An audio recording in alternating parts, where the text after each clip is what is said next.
ապրանքների փոխադարձ առևտրի մասին այո օրակարգը կա եւ համոզված եմ առաջիկայում նաեւ Հայաստանից արտահանումներ կլինեն դեպի Ադրբեջան եւ ինչ վերաբերվում է ձեր երկրորդ հարցին դա արդեն հանրահայտ չի թեման երասխ ագարակ նռնաձոր արևմտյան ուղղությամբ ախուրիկ հնարավոր հետագա հնարավոր զարգացումների համար թրիփից դուրս Կայան Ավան եւ Տավուշի մարզում կարող են լինել այլ հատվածներ նկատի ունեմ այդտեղ նոր բան չկա ասելու այն ինչ որ նախկինում ասել են ներդրումների ծավալն էլ անցակետի մասին է խոսքը ինչքան իրան պետք կլինի այսինքն հիմա նա ծավալների հետ էլա կախված նորմալ հիմա ագարակում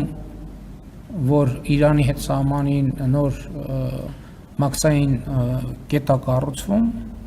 եթե չեմ սխալվում մոտավորապես $20 միլիոն ներդրում է ծավալը այդքան է կարող է մի քիչ ավել լինել մի քիչ պակաս լինել նաև ռելիեֆը պետք է հաշվի առնի եթե դուք բուն անցակետերը նկատի ունեք բուն անցակետերը տենց անհրաժեշտ այսինքն կախված է ծավալից հիմա պետք է նախագծվի եւ աշխատանքներ իրականացվեն այսինքն դե պարզ է ինչ պետք է լինի ինչ ֆունկցիաներ պետք է լինեն այդ արդեն տեղանքի ծավալներից կախված որովհետեւ գիտեք այնտեղ ռելիեֆը առանձնահատկություններ ունի շատ մեծ լայն տարածքներ չկան ու պետք է նայել թե ոնց է կազմակերպվում